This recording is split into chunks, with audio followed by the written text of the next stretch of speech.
Good afternoon, ladies and gentlemen. We will now begin the 2022 KF Global Korean Studies Forum, subsession 3-3. I am the moderator for this session from Kyunghee Cyber University. My name is Kim Ji-hyung.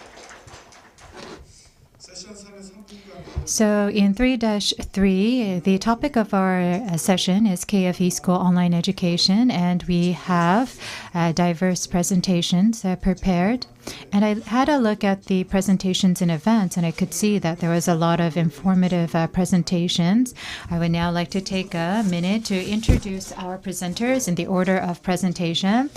From KF, we have Mr. Lee Kwang-chul. Hello, everyone.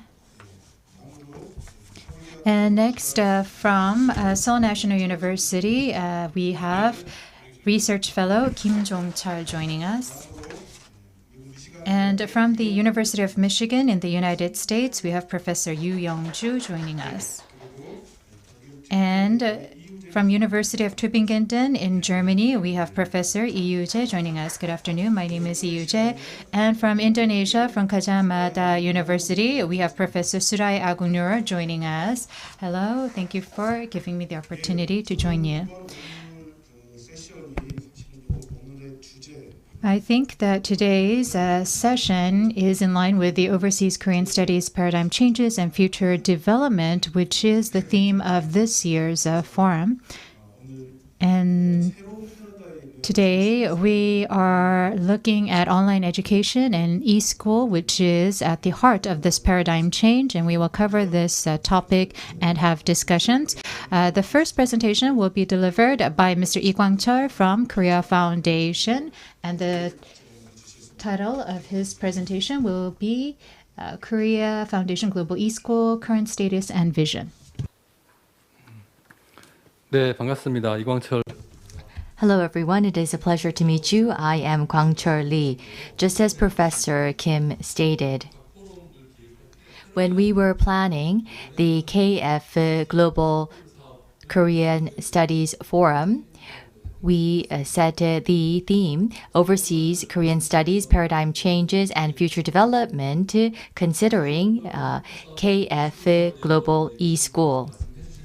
And the other professors are going to be explaining about e-school. And before their presentations, I want to provide an overview of the current status and vision of Global e-school. I have only been allotted 8 minutes, so I will skip over the content that you already know. So this is the agenda of the presentation. I am sure you know about the project itself, and I want to say that it is a formal course in which you can get credits. And we heard about the difficulties, and there has been a great demand for Korean studies and Korean language courses, and we could not just provide financial support and visiting scholars and visiting professors. We felt that it is important to utilize the courses that Korean professors can deliver here in Korea, and that was the background of the e-school. Next, on the types of the e-school projects, it is a bit of a complicated slide, and I try to organize the types. So there are the Korean universities and the overseas universities in which you are connected in real time. And so there are 11 universities participating. And there's also the VOD project in which 7 Korean universities are participating, and the BTS special project.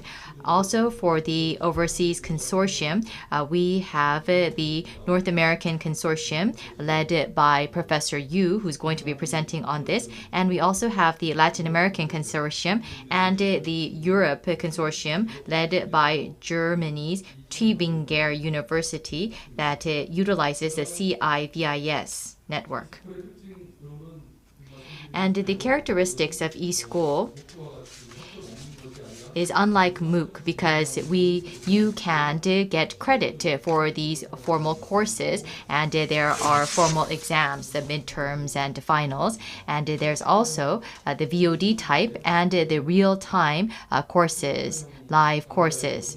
In the live real-time courses, the main courses are Korean studies, and a little bit over 10% are about Korean language.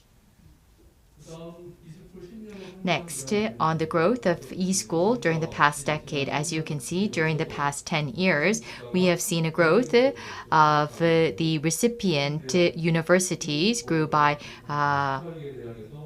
for the countries, it has grown by fourfold, and for the recipient universities from 18 to 157, and number of students, you can see that it has rapidly increased. And below you can see the number of courses. In 2010, we had 35 courses provided through eSchool. Now, in terms of recipient courses, 17 universities in Korea are participating, and 179 universities are recipient universities from 47 countries, and approximately 571 courses are being provided. And as you can see here, 70% of the courses are related to social science. So 10 years ago, when we started eSchool, we wanted to fulfill the demand for social science courses. And so I think we were able to satisfy these needs. On the right, you can see it by continent, and you will see that it is led by Asia, Latin America, and Europe. And the number of the students, you will see that per course, Asia is the highest, and Korean studies is 83%. Some may think that eSchool is courses on Korean language, but actually it is more about Korean studies, and they are courses about Korean social sciences and humanities being taught in English. And next, there's the visiting, like fellowship. So we invited 100 some students to Korea, and so the major results or the outcomes, as you can see below, we were able to expand the number of Korean studies majors, and we were able to diversify the types of courses, and newly incorporated a VOD project. And for the Korean studies course, we have added the VOD, and more Korean universities are participating up until last year. So Honam University has joined, and Jeju University also has been newly added as a university that are providing lectures. And we also have these projects in which we're trying to overcome the difficulties of the situation in which we cannot provide enough faculty. Next, I would like to go on to the vision due to time constraint. From 2021, we carried out the eSchool Vision 2.0, and we have 5 strategies. So these are the 5 directions. We plan to increase the number of eSchool project, the size by 2-fold. And so it is an ambitious goal of expanding the project by 2 times, and we will be establishing a statistics and office. And so our vision is to have the best Korean studies online content and courses being provided. And the background of carrying out eSchool 2.0, you're probably familiar with this. There is a trend of e-learning being expanded, and we wanted to live up to these demands.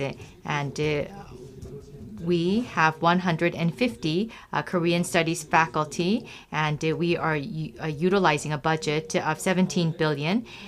Korean 1. And the next generation project is the e-school. So that is the strategic direction. So we're trying to increase the e-school project. And we have set this target of e-school 2.0. The size of e-school, if you look at how it has been expanded from 2020 to 2021, so 337 courses are being received overseas, and on the first year, last year, it has been increased to 559 last year, and this year we're very actually close to our target. So by next year, we're trying to set up courses of 700, so we cannot guarantee, but we have this ambitious target, and I think that we can achieve this target. So this is about the quantitative goals, and next for the qualitative goals, I would like to talk about the small grant projects that has been newly set up. It is quite creative, and it is for the field, and with the faith that there can be more creative projects carried out by giving autonomy to the universities. We set this up, and we believe that this is a grassroots type of project, and we're trying to strengthen e-school. And you will see that last year in July, Seoul National University carried out this e-school global partnership workshop, and Ewha Women's University also had a film festival related to e-school, and Hanyang University carries out these special lectures 6 times a year. And this is about the platform. We wanted to create a LMS, but we received consulting that this might not be easy. And for the past 11 years, we created a database on the 2,629 courses. And we already established this database. It has been disclosed, and various graphs and statistical information is provided through eSchool integrated platform. 들한테 홍보하시고 You can utilize this information when there is a target recipient country or university. 통합 홍보인데요. Next, this is the hub. This is the website. It has been renewed. And when you're trying to bring on board Korean universities or partner overseas universities, you can use this information. There are some limitations of such online-only e-school. That's why we wanted to increase efficiency and impact of these courses. So we are trying to integrate it with the offline courses. So we're trying to connect on offline education, and this is the blended learning.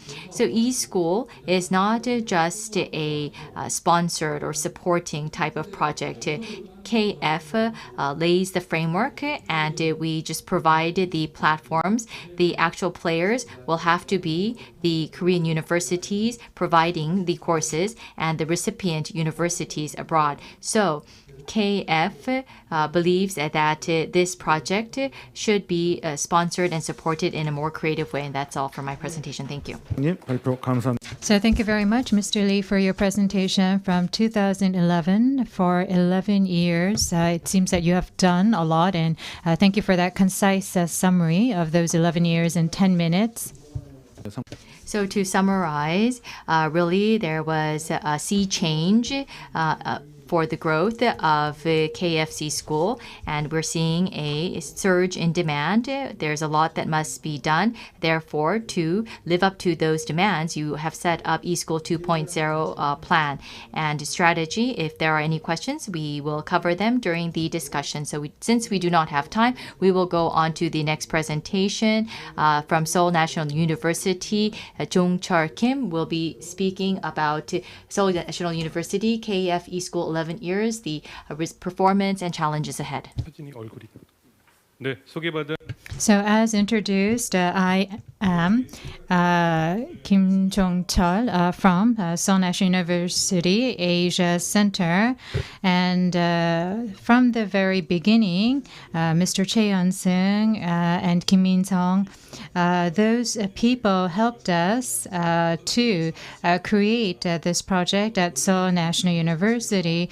And at that time, online education was not based on real-time lectures, but was just based on pre-recorded video lectures. And so at the time, we didn't really know what to do. And following the COVID pandemic, everyone has become very familiar to online platforms such as Zoom. But when we first launched this project, we used a platform called Polycom. And so our foreign partners had to use the same equipment. So there was a lot of impediments to carrying out this project. But for the past 10 years or so, I think we have seen enormous growth. We learned a lot. We were able to create new models working closely with the Korea Foundation. And I would like to briefly tell you about our activities. So I'm not just going to just talk about our history. I'm sure because the parts of our history overlaps with what everyone else will share. So from 2011, we at Seoul National University, the Asia Center was in charge of implementing the Korea Foundation Global E-School. And up until now, 38 faculty members took part in this E-School.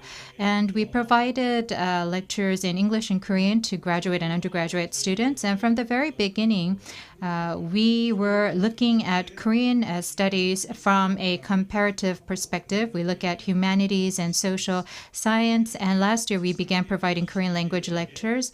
Up until now, we have offered 121 courses in 22 universities in 13 countries. This is the data for last year, and about 3,100 students took our courses. And based on our four-step plan, we have been implementing the KF School. The e-school program we did not think would last so long. So we thought in the initial stages that we would probably implement the program for 3 years, maybe a maximum of 10 years. And that's what we discussed with the Korea Foundation. But as we implement these 4 steps, the program is growing bigger. So at first, we wanted to help our foreign university partners to create their own sustainable Korean studies program, but these programs are continuing, so we have actually created new goals for stage 4, and that is to create the foundation for the growth of global Korean studies. So how do we create synergy with our overseas partnership universities? Tübingen University from Germany has worked very closely with us for a very long time, so I'm sure that you will find his presentation quite useful as well. So here you can see our foreign partner universities that we have worked with. So not only in Asia, but in Europe as well. So we have been able to offer courses to countries where there's a time difference of 8 hours. And in the initial stages, we thought about providing courses to those countries in Latin America, but due to the time difference, realistically, it was a little bit difficult. Here you can see the changes in our courses, and you can see my presentation file. So as we go through the 4 stages of e-school, Southeast Asia in the first stage and second stage, there was not so much focus on Southeast Asia, but now we are focusing on Southeast Asia and India and trying to provide more lectures to these countries. And in the first stages, we looked at the demand of Korean studies, and we also looked at how to utilize ICT in providing courses. So we made various attempts. For Tsinghua University's we had a joint class with the students there. That was an experiment we carried out. And here, if you look at the photos, you can see that there was a lot of exchange. We invited foreign students to Korea. And in the second stage, we looked at operation, how to create the foundation for operating the program. So in the second stage, we offered 30 courses. And here you can see pictures of our program. And we also had academic seminars. So in Vietnam, Korean languages department and other departments hosted joint academic seminars. We held these seminars in Vietnam and also in France, Paris. And within the school, we don't look at just one major. The 7 colleges of Seoul National Universities take part in our research center, so we were able to collaborate among the different departments. And because I don't have a lot of time, I'm just going to show you the pictures.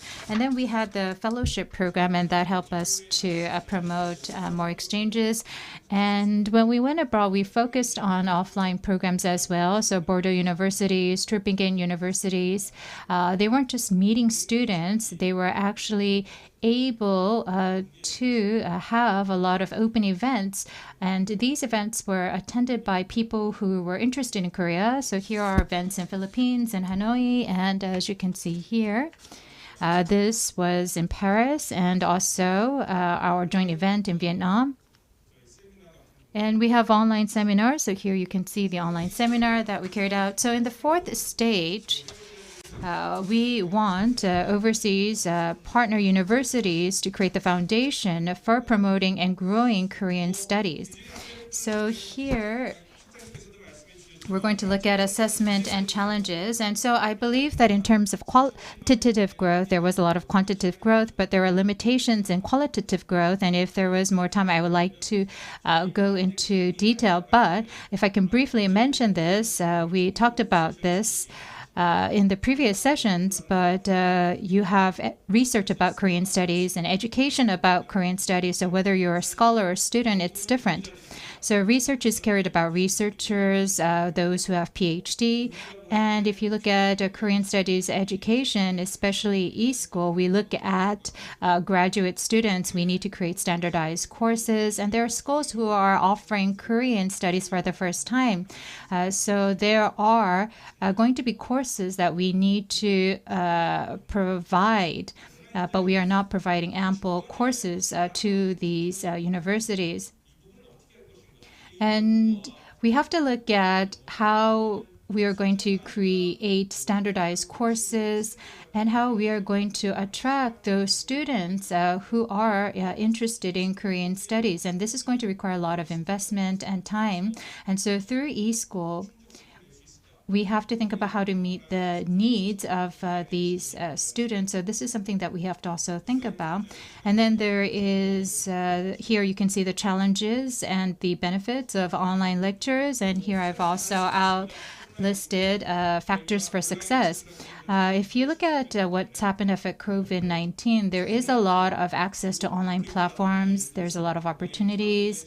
In the past, there were infrastructure limitations that made us difficult to provide lectures to students, for example, in Africa. But for the past 2 years, we have been able to offer lectures to students in new regions. And we have been able to work very closely with faculty in the local universities, have conferences on the Zoom platform. So, for example, in India, Christ University, we have been able to work with them, also universities in Indonesia. So teachers jointly develop courses and provide the lectures together. In order to increase the quality of our lectures, this is something that I'm also thinking about. Princeton University have J-term, and we've been utilizing J-term to provide short-term intensive courses, and we are also closely working with Heidelberg University to provide short-term intensive courses. And these are some of the new models that we are trying to build through the eSchool. And for those, the small grant projects, these type of new initiatives or funding initiatives helps us to cover those areas that we cannot cover in the classroom. So with our overseas partners, we carried out various initiatives last year. And furthermore, if we can propose some projects for the future, we have to think about, those areas where education and research overlap. I think it would be great if we can provide dissertation supervision, but I don't know how we're going to actually provide that. And we also have to develop standardized courses for Korean studies. And we tried to do this with universities in Europe, but it was not successful. So I think it's hard to actually write a textbook for Korean studies. I think possibly we can come up with a standardized reader for Korean studies and then renew this every few years. And that might actually help a lot of the schools who are trying to provide courses in Korean studies. And the Korean Foundation is going to create a new platform, but not just statistics, but I think we can also create and share media files and media material.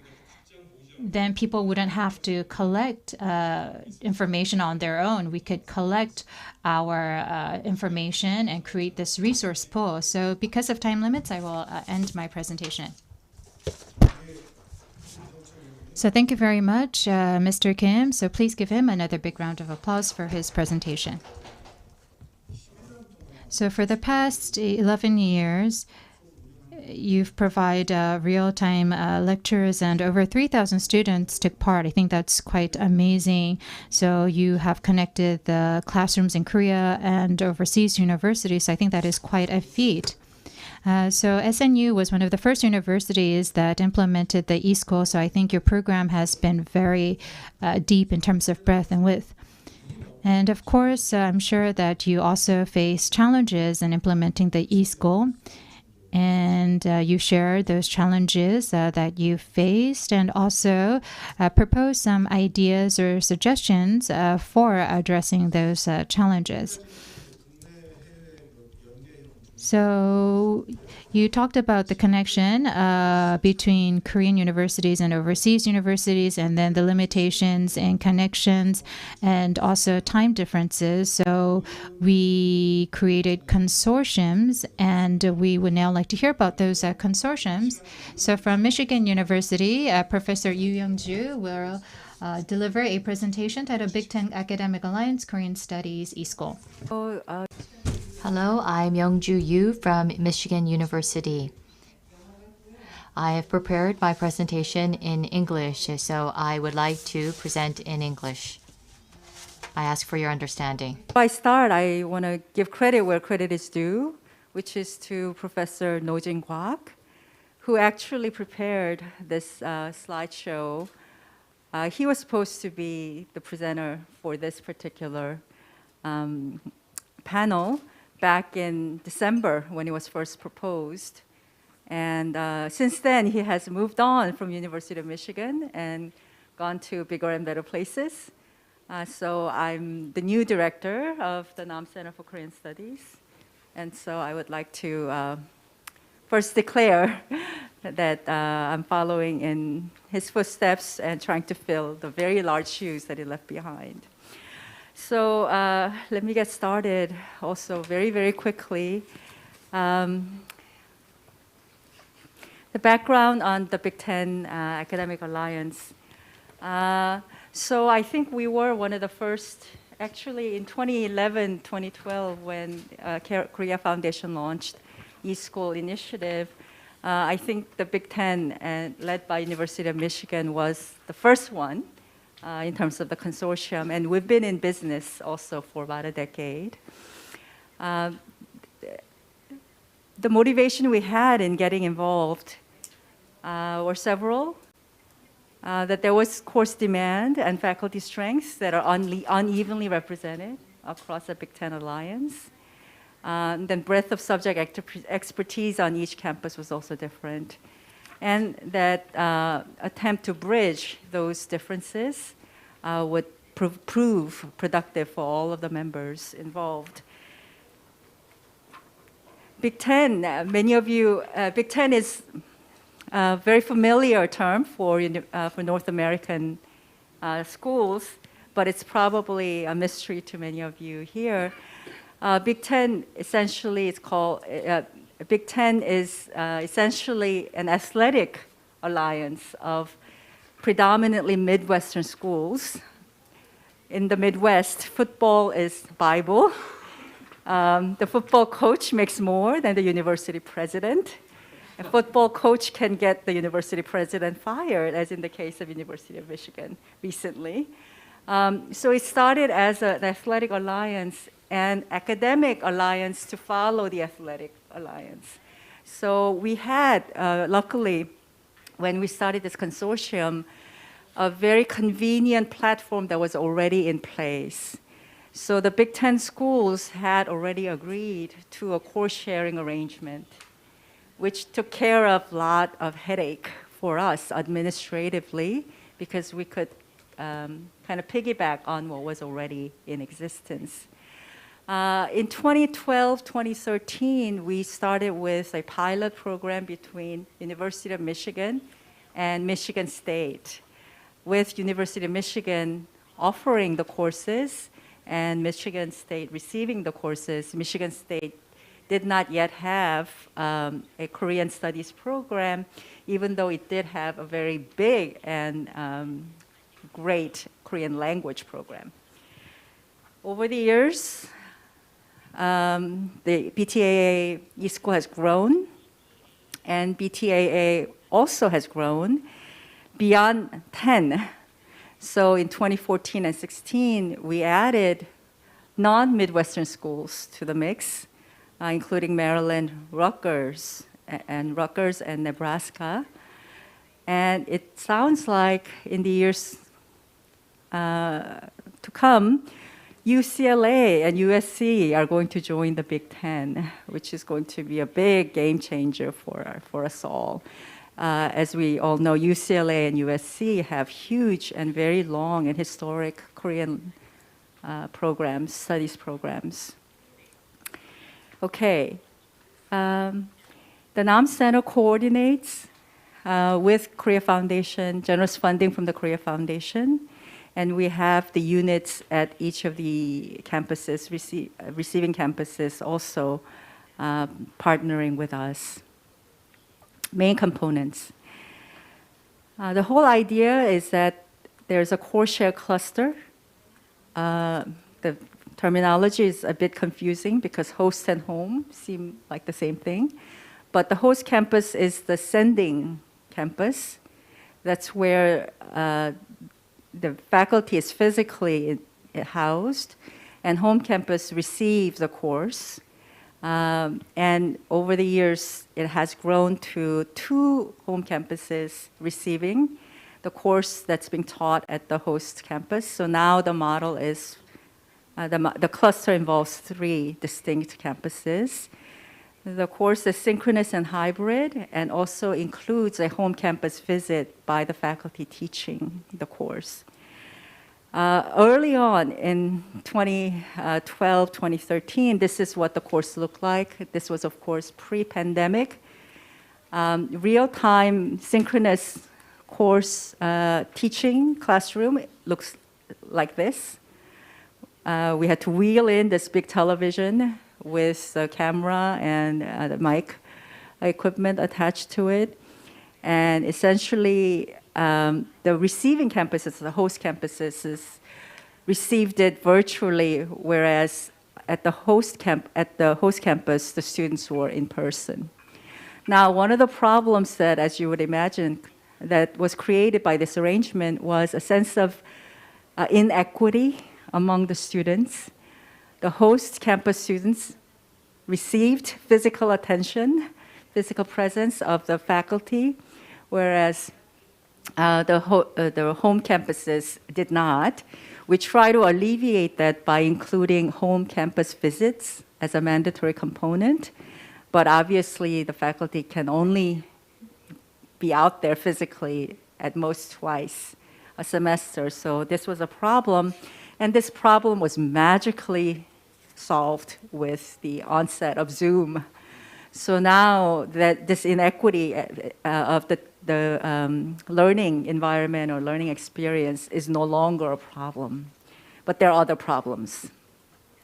So this is what it looked like in the distance classroom at Michigan State. Okay, I'm gonna zip through.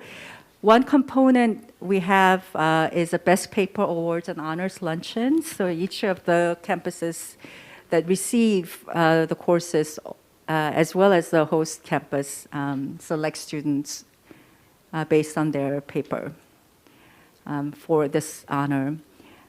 This is what the annual meeting of the BTAA faculty looks like, where we come together and we decide which courses will be taught and received by which campus. Some numbers over the years. For some reason, we're missing the actual numbers. It just says 표준 instead of the actual numbers, so I apologize for that. It's in the 200 to 300 range from 2016 to 2020. Impact. Okay, so a significant increase in number of students enrolled in Korean studies courses. One of the things that we were most worried about at the very beginning when we were launching this was whether we would end up cannibalizing one another. So offering this option for Korea to take Korean courses virtually, would that disincentivize a campus that doesn't yet have a Korean studies program that might potentially be interested in hiring a Korean studies faculty to not do that, because now the students their needs can be met virtually by a different campus. And by and large, that has not been our experience. So overall, it's had a positive impact on all member institutions, leading to more faculty hires than fewer. So that has been great in terms of impact. Some other aspects of, some other components of the program, study abroad scholarships for students in the BTAA. Again, the numbers are missing here for some reason. Let me just pass. Okay, current phase. We're now going to submit phase 4 implementation plan proposal for 2 e-school. And our goals are to sustain the access of the courses, but also to pursue synergy between teaching and research. And number 3, to foster collaborative opportunities. Reflections. Overall, this has been a very positive and value-added experience for everyone involved. In phase 4, as we look to innovating the program, I'm thinking a lot about what it means to have now Zoom as a tool in our toolkit, which allows us to get over a lot of the problems we had initially. So how do we, in a targeted fashion, allow those courses that require more in-person component? How do we funnel more resources into those courses now that Zoom allows a lot of the other components of the program to be standard without the added investment? So that's one thing that I'm thinking about a lot. There are other things besides that I could talk about, but I'm out of time, so maybe I can come back to it later. Thank you very much. 예, 교수님. Thank you for your presentation. From 2012, you have been carrying out this program for 10 years, and the number of course demands have increased, but there were differences in the expertise that universities could provide. And I think you started off due to such demand and difference, and also a competency difference. And this has led to a lot of positive results. And we are now living in a new environment with the pandemic, and you are thinking about ways to innovate utilizing the new toolkits at hand. So we heard about the consortium into North America.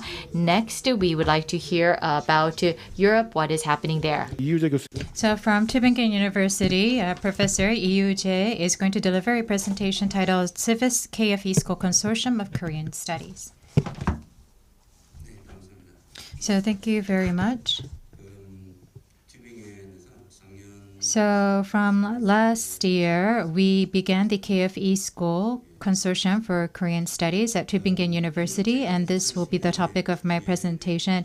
So in 2010, I began working at Tübingen University, and they created a new Korean Studies department, and we had to create an undergraduate program as well as a master's program at that time. But as you can imagine, we didn't have enough faculty, and students were joining our classes one by one. And because we did not have enough faculty at the school, we thought about, how we were going to offer these courses to the students. At that time, Korea Foundation told us they were going to begin the e-school program, so we quickly worked with Seoul National University to provide and take part in the global e-school.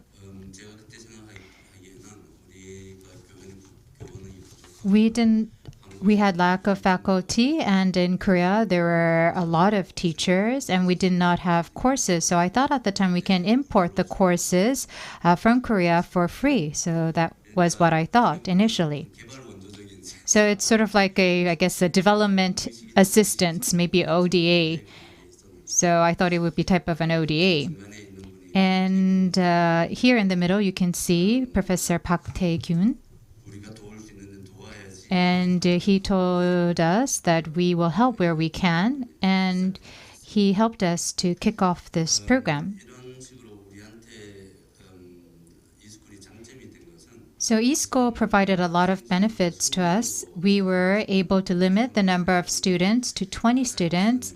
Korea Foundation said that it would be better if we had more students, but we felt that we should have 20 students because it was not a face-to-face lecture and it was online. So this is something that we have maintained till this day. And students can concentrate and focus during courses. And also we can have a face-to-face meeting with the students as well. So I think this has been a great part of our program. In 2012, with Professor Park Tae-gyun, we began the e-school program, and until last year, I listed up all of the lectures that we provided. So for the past 10 years, we've accumulated a lot of experiences, and those experiences have been very positive. And we were able to learn a lot during this process. And based on these experiences, I think we should think about the next step forward. We are quite happy with the program, but there is one thing that I would like to point out, is that for the KF e-school, every year there is a summer school that they operate, and no student from the Korean Studies program at Tübingen University took part in the summer program. Of course, there's various reasons, but only those who took part in the previous semester of e-school could take part, or you had to be in Korea at the time. So there were some qualifications, and I would like to point it out once again that, I hope it would be easier for our students to take part in the summer program. So based on this very positive experience, last year we were able to try new things.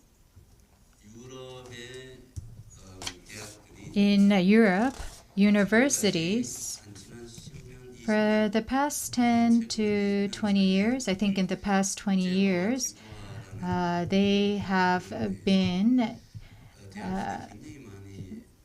creating or reaching abroad in the line of globalization and internationalization. They are trying to find partners in Asia and build relationships.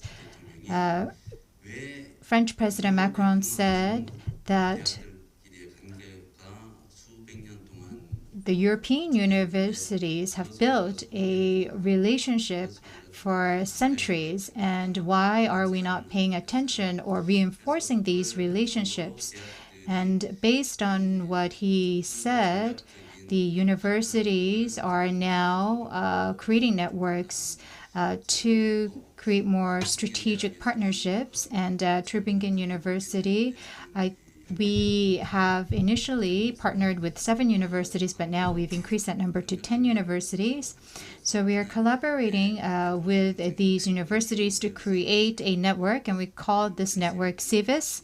So it's called a European Civic University. So this is the title of our network. And you can see Madrid, Bucharest, Stockholm, Brussels, Tübingen, and most recently Salzburg, Glasgow. So you can see the name of the universities that are in our network.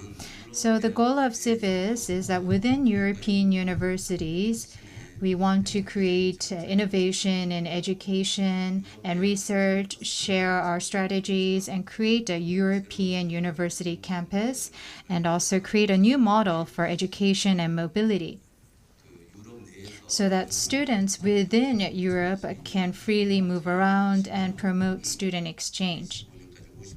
So we want to increase student mobility and increase this by 10% to 2022 and by 50% by 2025. And student mobility within Europe will be encouraged under this network. But these universities are research universities, so they are working closely with research foundations and institutions in Europe. And through various means, they are also trying to implement joint research projects. And ultimately, they hope to provide joint degrees.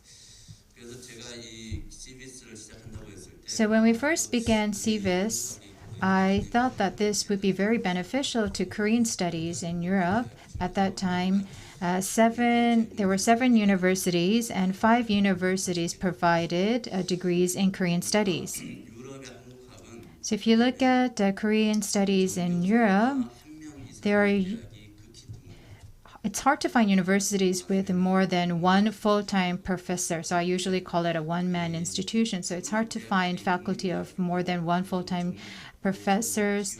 The TO is set, and usually they are national universities and not private universities. So it's very hard to increase the number of faculty.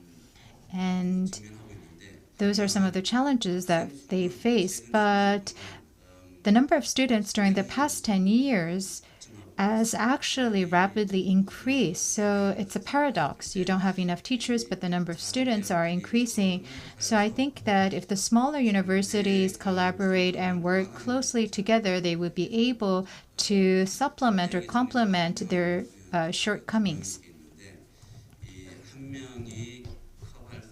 So for one faculty, the area that they can cover is limited. So if I am, say, for example, an expert in Joseon Dynasty period, it's hard to cover the Korean War. And we talked about, modern Korean history, for example, and you want to recruit someone, but sometimes you might not be able to find the right person, but sometimes you might not actually have the position created to find the person. So I think that these are areas where we can collaborate. So Stockholm University Sonja Hustler looks at Joseon literature, but also literature from North Korean, and she received education in East Berlin.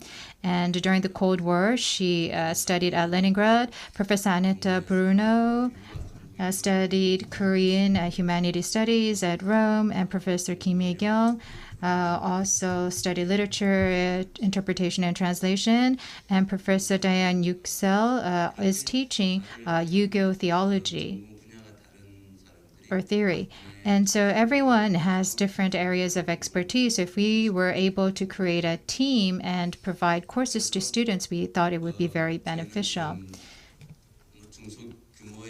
So we are focusing on small to mid-sized Korean studies program, and we are trying to connect with each other so that we can complement our shortcomings. And so our principle is that a little bit different from the KFE school if you look at our principle and our goals. So I talked about development aid when I first began my presentation. So what we are pursuing is cooperation and partnership on an equal footing. And if one university provides lecture, two other universities also provide lectures. So we have a system where three universities jointly provide lectures, and then in the summer we operate a summer program so that 5 students from the graduate program of each of the 5 universities come together, and so we are able to provide lectures and guide them during the summer school. And the universities in Europe, their strength is diversity, but at the same time that can pose a limitations. The devil is in the details. So it looks like you know each other very well, but sometimes from recognizing credits to the detailed sort of school regulations, there is a lot of discrepancy. So we needed to have in-depth communication to create a satisfactory environment for all.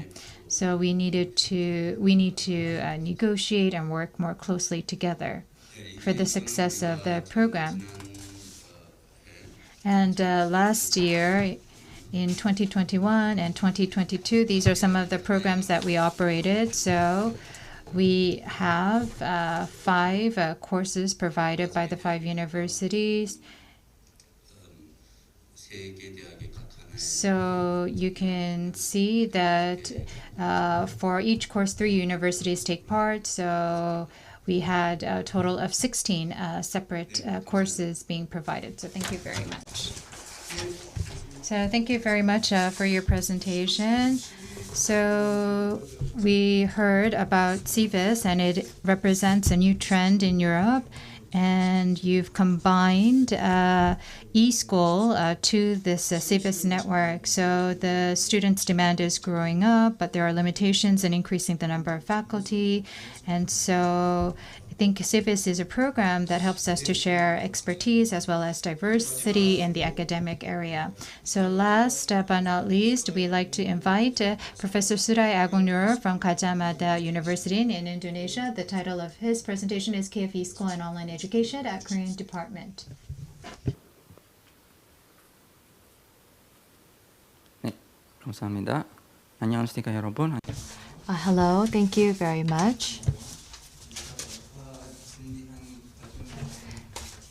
So I have prepared a lot of slides today, so I'll try to be quick. I will be speaking in English. It's different from America and Europe.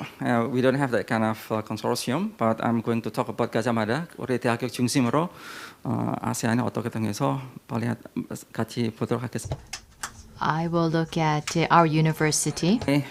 Presentation because I asked my students who are taking part in eSchool, and this is what came up. A few of them I got stressed to the weekly notes, midterm, final test, and then they are sleeping because of its noon class, because it's 1 o'clock or 3 o'clock in Korea, and then some of them did because of the bad connections, and then some of them cannot understand the English. Well, they thought it was going to be easy English, but it is not. So because they're talking about Korean contemporary and then even K-pop, but or Korean culture, but it's going to be, but it's not in standard or medium English, so it's a bit hard for them. So some cannot keep up well, but they had to go through it until the end of semester. But when we ask whether they are satisfied, yes. 다행히. So luckily, yes, they say yes, 60%. And then 32, biasa saja means okay, average. I could enjoy the class, and then only a few didn't like it. And then did you understand Korea after taking class? Yes, this is also one of the big plus of after joining this class, right? And then we also ask, because what kind of subject that do you want if we keep continuing this class? So what comes up, the orange one, budaya, it means culture, and then the yellow one, sejarah, it's like history. Yes, up to now we didn't have any professor in history in our department, so they really want to learn history. So suppose we're going to continue with this, we're going to have history. And then the triangle in blue one is sastra, it means literature, poem, and then Korean poetry, Korean novel. We have one professor, one Song Sanim actually, but she is now doing PhD in Seoul Day. So it's a good thing. 다행히 KF online 덕분에, okay, we have class starting from last year, specializing in Korean literature. This is a big help through this class. And then also the same. Also, where I tick in yellow is like religion and also psychology. Is it possible to do psychology, Korean psychology? But this is what came up when we asked them what you want to learn about Korean. And also culture came up, and then also politics. So we didn't have that kind of politics because we are mostly learning about the language and then culture.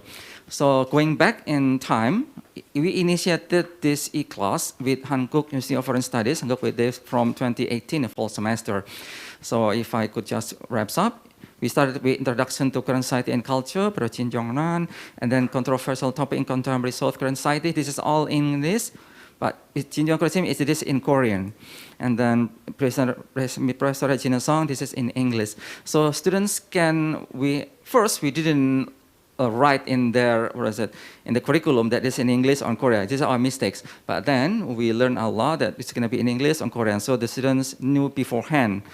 And then we also had Korean modernization and current issues. This is Professor Yang Chun-yeon, and we have another local university in Yogyakarta. So we have around 60 students. And then Korean literature, this is, and then we conducted with Vietnam, Ho Chi Minh 외국어 정보대학교. And then we have 고급 한국어, which is Professor Kim Soon. I think she is here.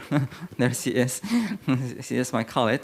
So this kind of classes, and then Hallyu and pop culture, this is very helpful for us. Otherwise, we would not be able to conduct our classes because still we have like around 7 lecturers, but 3 of them are in Korea. So this KF e-school is really helpful for us to continue doing our classes. A few slight problems. We always start differently. Korea, Indonesia, Vietnam, and Taiwan. Not only the 2-hour difference, but next week, for instance, we start our semester. 개강은 8월 중순 우리는. 근데 한국은 9월 초이거든요. So 어쩔 수 없이 저는 먼저 이 주 3주 먼저 수업 하고 그다음에 바로 9월 초에는 한국에 계신 곳이면 시작하거든요. 이것도 문제거든요. But that I can't just skimming the class, and then we have overview what you're going to have learned for the whole semester. And then the end of the class also differ. And then this is also a problem. And then we have to put the input, 성적, but then we have to wait. So this is also a few slight, I just call it a few slight problems. And then also going back again, yeah, this is, I think the Korea Foundation also did a lot, because before Zoom, yeah, we had this kind of problem, right? The video conference, but I said, Corona 덕분에, I don't know, but then we have Zoom, we don't have to use that video conference again when we started in 2018. But then nevertheless, this newly introduced KF online paved the way for our students because we were ready for the online classes. This is just a picture when we had a visit. Yeah, we want to have this kind of 직접 방문, like a visit from professor to our campus. So they have like attachment to who are teaching them. So hopefully, starting from this year, we have Korean professors coming to Indonesia or to Vietnam or to other countries in ASEAN who are joining this KFE class because this is very important. So since the pandemic, this is what we've been doing. I think every classes in the whole country, even 논문 심사도 하고, 그다음에는 활동도 하고, 사회 활동. Even we have 마라키 대회도 어쩔 수 없이 학생들은 그냥 다 유튜브로 업로드 해주고 우리는 그냥 여기서 심사하고 이런 식으로 하거든요. And then homecoming day도 homecoming we also do this in online. And then the KF class, actually this is an added value to the already fully online class. Once again, this is very helpful for us during the pandemic, and hopefully we have to keep doing this. Okay, this kind of KF class. So, and then I'd like to pinpoint again what they do not like and what to like. The bad internet connection. Maybe it's different from Korea. from other country, 지방에서 있는 학생들은 인터넷 상태가 너무 This is good, but then we cannot keep up with this. And then this is 2 hours could be like a long time for them because of the internet connection. And then what they like is that the professor evaluated the assignment in detail. And then they can have a lot of PPT that they can scan through again after the classes. And then they never thought something if we, the local lecturer, teach them about Korea. So it's kind of different perspective if some Korean professors teach directly about Korean culture or even the politics maybe, or the history maybe. Right. This is what, and then this is what I want to, to highlight this one. But of course, online classes is just a fraction of what we've been doing for the past 2 years, because yes, this one, and then we didn't meet our students for 2 years. So we also give scholarship even by online, and then so we asked them to go to Korea, although there's a pandemic, because it's kind of different. Koreans keep receiving students even during the pandemics. So I would like to end my presentation with 3 things to ponder. So despite the fact that most classes were going to be online, we could not simply slash the school fee. What I mean is that there are students who drop out during the pandemic. So, and then we asked them, we have e-classes. We have like e-classes. E-classes, you don't have to go. You don't have to pay for housing. You don't have to pay for your fee. So don't drop out. So maybe although we start having face-to-face classes this year, this kind of problem could arise. So e-class could be one of the things that we could do. So 그만두고 중단하는 사람 많이거든요. 그래서 we have to think about it because this is very important for us, this kind of e-school. And then the third one is that we have the problem with Marathi class or listening class. Professor cannot teach 40 students because they are the online class. So this is going to be so difficult for them. So is it possible for this kind of listening class through Korean e-class? This is possible. Language. And then, but luckily, we are going to do 60 or 40. 60 to be conducted offline and 40 in online, a blended learning. So this is a good thing for us because, I'm going to skip this, because one thing for sure, we cannot go back to the pre-pandemic activities. We cannot go back. So we want to do this. We have 한국 옛날, 한국 영화날, we're meeting with people. We invite Koreans high school teachers to come to our campus, and then we teach them about Korean and Korean culture. And then this is something, maybe we can infuse e-class through them, not also for students, but also for Korean high school lecturers. And we also have 한국어 학원 협회. So they are teaching Korean for 근로자들은. Okay, they want to go to Korea to work, so they are teaching Korean for them. So maybe we can expand. Is it possible this kind of e-class not only for those in university or in high-level university or high-degree students, but then also for those people underprivileged people who want to know about Korean. So they know, before coming to Korea, they not only equip themselves with Korean language, but also Korean culture or Korean etiquette. Maybe we have something to think about that. So this is just a picture that we want to do after these pandemics. So we also hope I think also from Turkey, I'm sorry, from German, from TVN, Mr. UJ, we also want to do this again, right? This summer school. So I hope the Korea Foundation think about this again. And in the fall semester, we are going to do first with Sungmyeong Yeoja대학교, with our first F class. So we have 2 partners now, 한국외대 and Sungmyeong Yeoja대. This is good, right? So once again, key F class help us in providing more elective classes for our students.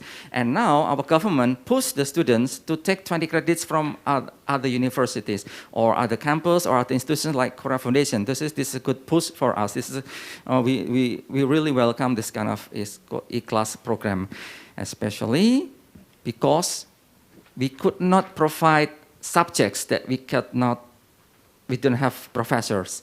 Okay, 우리가 직접 제공 못하는 수업들은 이 Korea Foundation E-Class 통해서 우리는 도움이 많이 받을 거라고 생각합니다. So this is the end of my presentation. 감사합니다. terima kasih. Thank you. 예, 노을 교수님.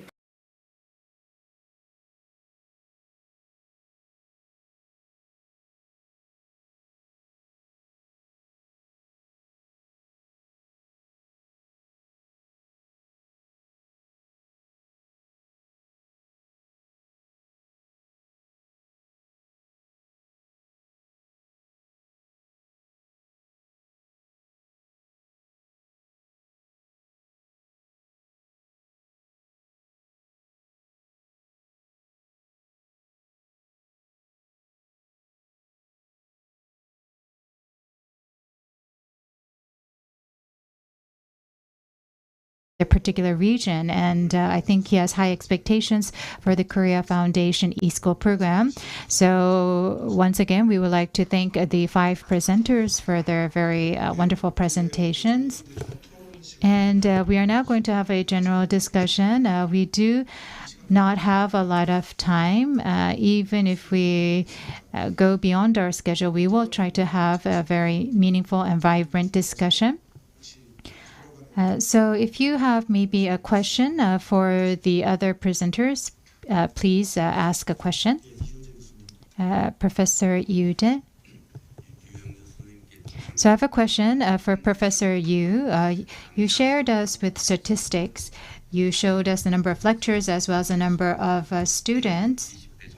And it seems that there's about a 20-fold more students for the courses. So is that true? So you have about 20 students per course. Yes, that is true. So that was a very brief question and answer. And I have an additional question. So is Korea Foundation happy with the number of students? So I haven't been in charge for a very long time, and so I think that was a challenge that I did not have to solve. So my predecessor, he was very capable, and he was able to very smartly address these issues. So I don't think Korea Foundation wants, progress or results from both sides. So it seems like they've been. So we look at quantitative progress as well, because that's what we are assessed on. But if you share with us your unique circumstances, I think we're able to be very flexible. Our partners are the professors, so we don't just look at administrative processes. And because I have the floor, I'm going to talk about some of the issues raised by the professors and the eSchool, summer school, and fellowship programs. Of course, we really want to provide these programs. And once the COVID situation stabilizes, I think this year,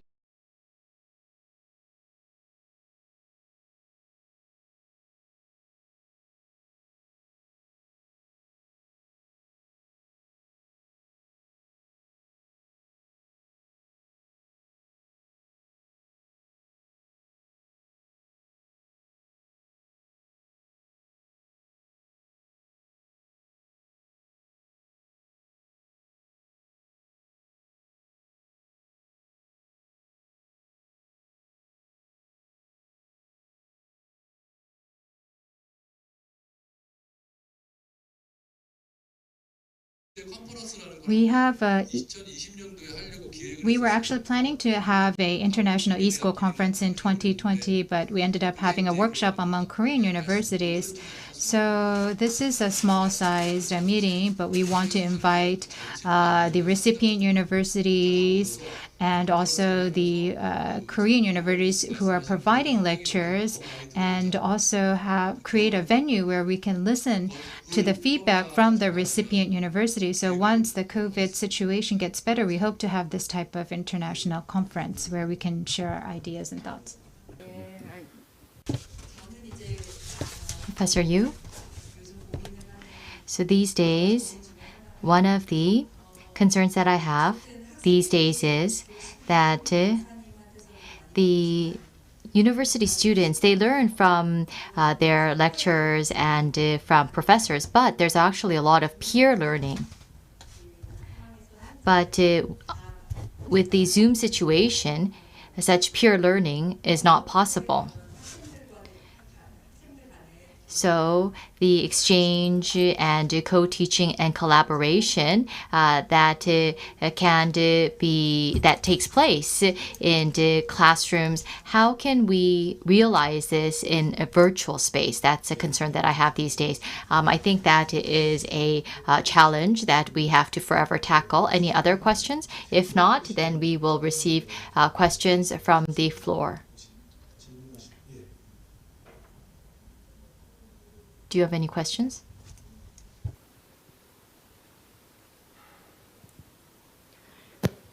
예, 안녕하십니까. Hello, I am Hae-young Jang from Chungang University, and from 2011, we are participating in the KFE school with SNU from the first to the fourth stage. And listening to today's forum, I am here to learn on what improvements need to be made. And all of the comments that were made, I truly empathize with you. And we have a professor from the recipient university, and right now we are partnering with universities in Mongolia, Taiwan, and so as a side note, so Big Ten and PECTO, it's right now having a collaboration is surprising because we were always rivals, and so the fact that there's this big collaboration, it's quite surprising. So Pac-12, yes, they're having difficulty, and Big Ten it has a lot of resources, deep pockets these days. And a big concern that we have is the recipient universities have a demand since COVID, and it is about connecting with offline lectures. It is difficult this year, but next year, at least we're trying to make more offline courses, and this, however, requires budget. And how much budget can be allocated for offline type of exchanges? So we need to have actual face-to-face exchanges, and on top of that, we need to build up trust in the virtual world. How much trust and how much exchange, person-to-person exchange can be possible. Even if we create a metaverse, I don't think we can have the level of exchange that we have in the offline world.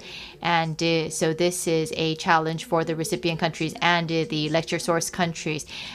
In 2020, I think I mentioned this before about the platform KF. We ask you to develop a platform that we can all commonly use, because individual universities, they have their own platform, such as Chungang University. We use our own e-class, and in the US, they have another program called Turning In Program.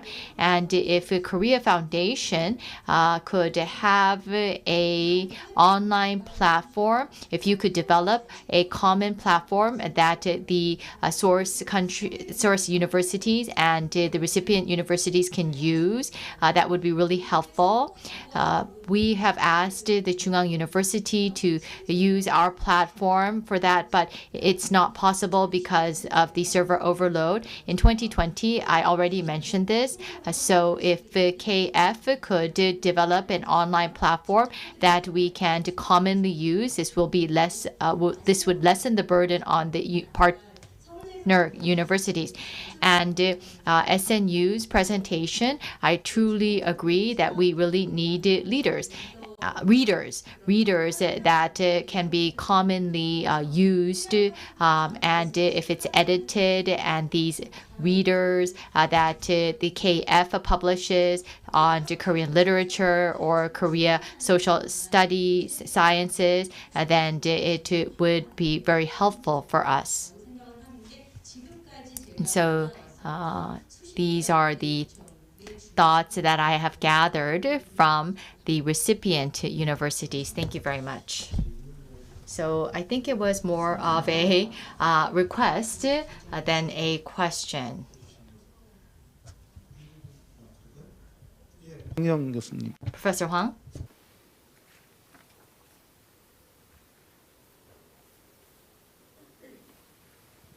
지난 So I think if we go back to last September or October, that was the time I left the university that I was at, but I would have more of a comment. So our university, the university I was at, was a recipient university, so I would like to share with you some of my thoughts. So that's why I took the floor. So we implemented eSchool because of COVID-19, and I won't go into the details, but we wanted to provide real-time Korean language lectures, but a lot of the lectures were VOD lectures, and so we had students in the beginners class, and so it was hard to motivate them because it was VOD lectures. So we believe that maybe we should change and have more real-time lectures. Of course, we can have different combinations, but in terms of Korean language, we should have real-time lectures. And social science or those areas that require more expertise, maybe those lectures, I think, would be more appropriate for VOD lectures. So I think shifting this combination might actually help to increase the focus of our students. So whether it's humanities, social science, or Korean language, I think we need to have a better balance between VOD lectures and real-time lectures. And also with regard to hybrid learning, the eSchool, I think it needs to solve some issues regarding hybrid learning, and hybrid learning might be a key word as we move forward. So when we look at hybrid learning, it's about, does it mean combining online and offline learning? So 6 weeks online and 6 weeks offline. If it's a 12-week course, this is an extreme example. Or is it 6 weeks doing activities that are suitable for online environment and 6 weeks for offline environment? So we have to think about what is hybrid learning. So I think you can provide contents online for 6 weeks, and then the remaining 6 weeks you can have discussions and have a lot of activities where there's a lot of face-to-face interaction. So this might be a model of a hybrid learning. And if you look at SNU's example of eSchool program, and also Mr. Lee Lee Kwang-cheol delivered a presentation, and we talk about eSchool 2.0, and we think about Korea Foundation as the biggest platform of providing Korean language lectures, and I think their biggest rival will be YouTube. Because Korea Foundation is under the Ministry of Foreign Affairs. It is a public institution, and they have a set framework in which they provide Korean studies lectures. And I think that eSchool is very important in further implementing and developing Korean studies. And so when we provide online lectures, I think that it would be meaningful. So that is why I'm very interested in this topic. So when we move from eSchool 3.0 to 4.0, we have to think about how we're going to enhance the quality and also expand the program so that more students can have access to it. So one of the reasons why I took interest in this topic is as soon as COVID-19 broke out, two of my students had to go to their homes in the countryside. There was weak internet connection, but they had to take the classes in Zoom. And one student had a 17-year-old brother. And this 17-year-old brother, younger brother, actually took the class for 15 weeks because he was always hanging around his older brother. And he told me, I'm only 17, but the classes were so fun. And so what I felt was, how we provide the contents is very important and critical. So that was one thing I realized. So based on that experience, we began to take interest in the eSchool program. So from a technical point of view, I think that the future of eSchool, if Korea Foundation becomes the hub of Korean studies, then I think that it will actually there will be a technological conversion and it will become cloud-based. And when it becomes cloud-based, then the students, I think, can be expanded. And we can also think about how we're going to provide content. So we have to see a balance between decentralization and centralization. And one of the things that I experienced is that when COVID-19 broke out in Africa, the online schools, whether it's elementary school, middle school, or high school, whether it's in Western Africa or Eastern Africa, the most important application was WhatsApp. So students took classes through WhatsApp. So middle school students actually got assignments through WhatsApp and then submitted their assignments through WhatsApp.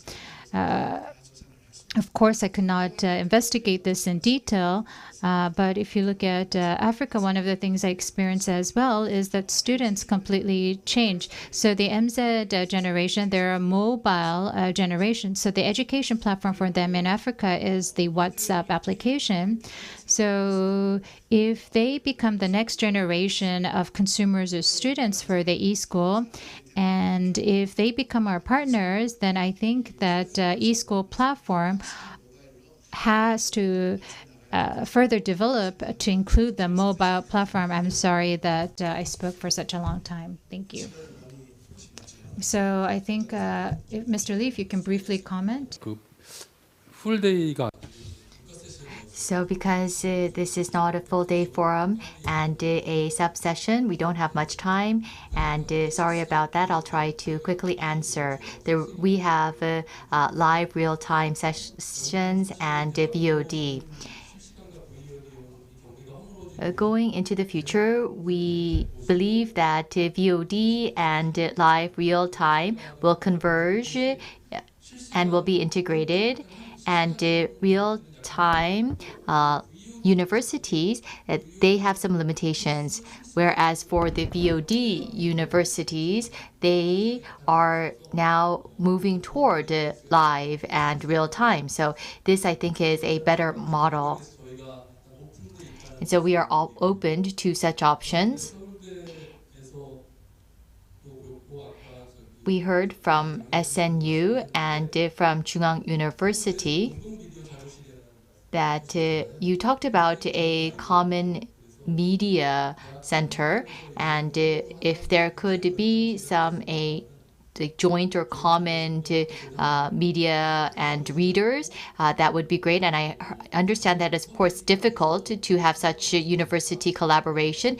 If there could be such collaboration, KF is willing to support and sponsor this. And Chungang University professor asked about how much online lectures and courses can be supported. That is a concern for us, and we're trying to strengthen on-offline. And the scope, we will have to have further discussions on that, and I don't think it can be covered right now. And the platform, I think you're talking about LNS. and LMS, and we tried to create an integrated LMS, and we received consulting, but we determined that it will be difficult to do it immediately, and most universities were preferring their own LMS. So even if we create a integrated e-school LMS, we could not enforce this on universities. However, if we have to do a survey of how many universities are willing to use an integrated LMS, and we'll have to consider creating such an integrated LMS.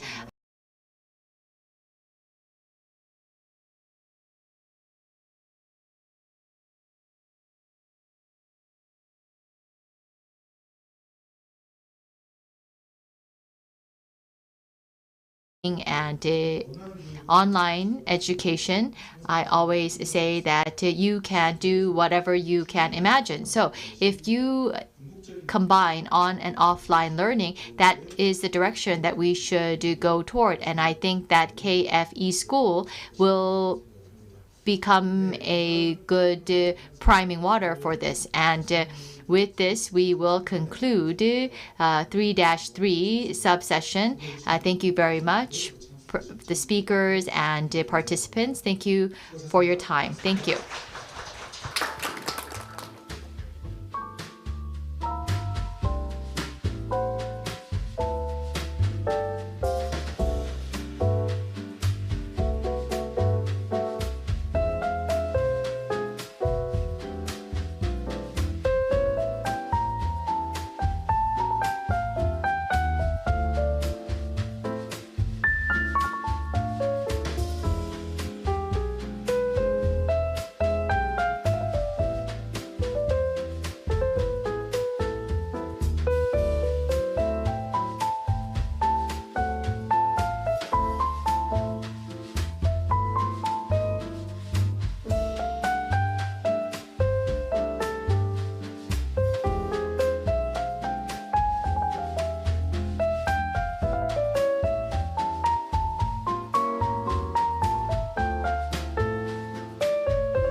네 번째 세션이 그랜드 볼룸에서 5시 10분부터 시작 예정입니다. 세션 4에 참